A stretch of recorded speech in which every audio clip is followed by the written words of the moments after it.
হাতে মেখে ধনে পাতার ফ্লেভারে একদম মুখে লেগে থাকার মতো মুচমুচে কাচকি মাছের রেসিপি নিয়ে চলে এলাম। So welcome to Afrin kitchen and blog. কেমন আছেন আপনারা সবাই? আশা করি সবাই ভালো আছেন। আপনি যদি আমার চ্যানেলে নতুন হয়ে থাকেন তাহলে প্লিজ আমাকে একটা সাবস্ক্রাইব করে যাবেন আর আমার ভিডিওটি সম্পূর্ণ দেখে যাবেন। তো যাই হোক, আজকে আমি কাচকি মাছের রেসিপি আপনাদের সাথে শেয়ার করব। আপনারা সবাই হয়তো কম বেশি জানেন, তো আমি আজকে কিভাবে রান্না করি সেটাই দেখাবো। আর এই তো দেখেন, এখানে একটু আলু কুচি করে আমি কেটে নিয়েছি। আমি আজকে একটু আলুও দিব এই কাচকি মাছের মধ্যে। এখানে ছিল ধনে পাতা, কাঁচামরিচ। তো যাই হোক, আমি সব কিছু উপকরণ একসাথে রেডি করে নিচ্ছি। আর এখানে ছিল পেঁয়াজ। তো এই তো এখানে দেখেন, কাচকি মাছগুলো আমি সুন্দর করে ক্লিন করে নিয়েছি। এখানে কিন্তু আমি লবণ দিয়েও একদম 2-3-4 বার করে এটাকে ওয়াশ করে নিয়েছি। যদিও এখানে ছোট মাছ এটা, তো এখানে কিছুটা ময়লাও তো অবশ্যই থাকে, তো একটু পরিষ্কারের ব্যাপারটাও একটু খেয়াল রাখতে হবে। আর এই তো দেখেন, এখানে আমি এখন একে একে সব মশলা দিয়ে দিচ্ছি। হলুদের গুঁড়া, মরিচের গুঁড়া, তারপরে ধনে ফাঁকি, জিরের ফাঁকি, সব কিছু পরিমাণ মতো দিয়ে আমি কিন্তু আজকে এটা হাতে মেখে রান্না করব। তো আপনারা বলেন তো, কে কে আমার মতো এরকম হাতে মেখে কাচকি মাছ রান্না করেন? আমি কিন্তু ম্যাক্সিমাম সময়ে যে কোনো ধরনের সবজি রান্না কিংবা ভাজি হোক না কেন, আমি এটা হাতে মেখেই রান্না করি। তো হাতে মেখে রান্না আমার কাছে কিন্তু সবসময় খুব টেস্টি লাগে এবং সবার কাছেই খুব ভালো লাগে। আমি কিন্তু কাচকি মাছে কখনো এরকম আলু কুচি করে দিই না, এই প্রথম আমি আলু কুচি করে দিলাম আর কি। তো আপনারা কে কে আলু দেন অবশ্যই একটু কমেন্টস করে যাবেন। তো দেখেন, এখানে আমি একদম অনেক পরিমাণে পেঁয়াজ দিচ্ছি, কারণ এটা যত পেঁয়াজ দিবেন ততই মজা হবে, আর যত ভাজা ভাজা হবে ততই কিন্তু এটার টেস্টটা খুব ভালো লাগবে। তো যাই হোক, অনেকেই কিন্তু আছে কাচকি মাছের ঝোলও খায়। এটা কিন্তু বিভিন্ন ধরনের টক ফল দিয়ে, যেমন জলপাই, আম বা তেঁতুল দিয়েও কিন্তু কাচকি মাছের টক যেই ঝোলটা, সেটাও কিন্তু খুব ভালো লাগে। তো আজকে আমি কাচকি মাছ এটাকে আমি ভাজি করব। তো ভাজি করতে হলে আমাকে রীতিমতো কি করতে হবে, এই তো দেখেন, আমি সুন্দর করে এটাকে আমি হাতে মেখে নিচ্ছি। এমনভাবে মাখতে হবে যাতে একটির সাথে একটি মশলা খুব ভালোভাবে মিক্স হয়ে যায়।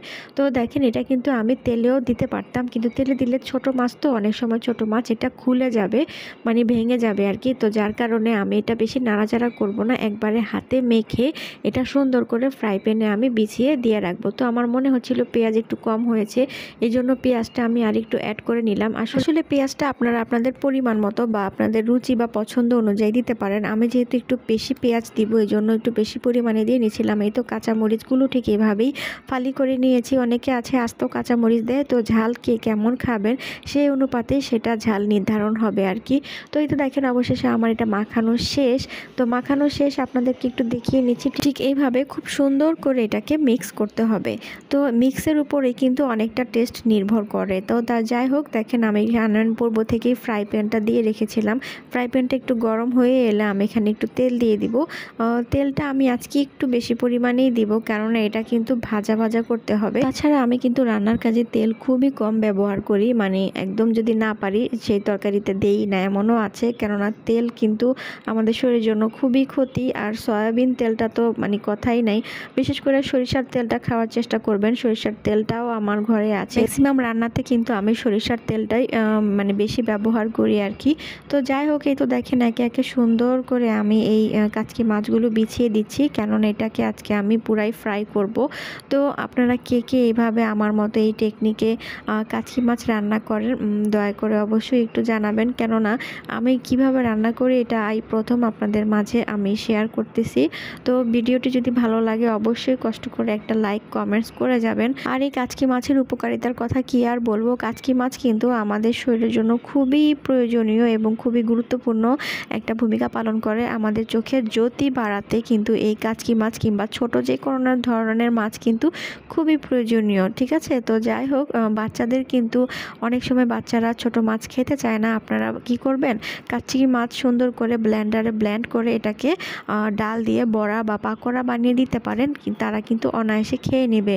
তো যাই হোক, বাচ্চারা তো কোনো ধরনের মাছই খেতে চায় না, যার কারণে আমাদের মায়েদের অনেক ধরনের টেকনিক অবলম্বন করতে হয়। দেখেন, আমি এটাকে ঢেকে দিয়েছিলাম, কিছুক্ষণ পরে ঢাকনা উঠিয়ে দেখি অনেকটাই ভাজা ভাজা হয়ে গেছে। হালকা করে আমি এটাকে এখন উল্টিয়ে দিচ্ছি। আর অবশ্যই চুলাটা মিডিয়াম আঁচে রাখতে হবে, কেননা বেশি দিলে কিন্তু পুড়ে যাবে। এটা আস্তে আস্তে হবে, আর আস্তে আস্তে আপনাকে চেক করে দেখতে হবে যে পুরোপুরি হয়েছে কিনা। তো এই তো দেখেন, অসাধারণ সুন্দর একটা কালার এসেছে এবং আমি এটা সুন্দর করে আলতোভাবে উল্টিয়ে দিচ্ছি। বেশি নাড়ানাড়ি করা যাবে না, তাহলে কিন্তু মাছগুলো ভেঙে যাওয়ার সম্ভাবনা আছে, যেহেতু ছোট মাছ সেই জন্য আর কি। তো যাই হোক, এই তো দেখেন অবশেষে এটা কিন্তু গরম ভাত দিয়ে খেতে খুবই মজা লাগে। তো কার কার আমার মতো কাচকি মাছ খেতে খুব ভালো লাগে? আমার কিন্তু ছোট যে কোনো ধরনের মাছই কিন্তু খুব ভালো লাগে। তো এই তো দেখেন এখানে অবশেষে এক পাশ হয়ে যাওয়ার পরে আমি কিছুটা ধনেপাতা অ্যাড করে দিব। এখন ধনেপাতার ফ্লেভারে কিন্তু খুবই মানে অন্যরকম একটা স্মেল আসতেছিল। তো এই তো দেখেন এখন কেমন হয়েছে অবশ্যই বলবেন। আমার এই কাচকি মাছের চচ্চড়ি রান্না কিন্তু হয়ে গিয়েছে অলমোস্ট। তো আমি আর কিছুক্ষণ রাখবো এটাকে, 4-5 মিনিট রাখার পরে আমি তো দেখেন সুন্দর করে পরিবেশন করে নিয়েছি একটা প্লেটে। তো এটা কিন্তু গরম ভাতের সাথে সেই মজা। তো অবশ্যই যদি ভালো লাগে ভিডিওটি একটু কমেন্টস করে যাবেন গঠনমূলক। তো আমি আফরিন ইলা এখান থেকে বিদায় নিচ্ছি। ইনশাল্লাহ পরবর্তীতে যে কোনো সময় আবার দেখা হবে। টিল দেন আল্লাহ হাফিজ অ্যান্ড থ্যাংকস ফর ওয়াচিং।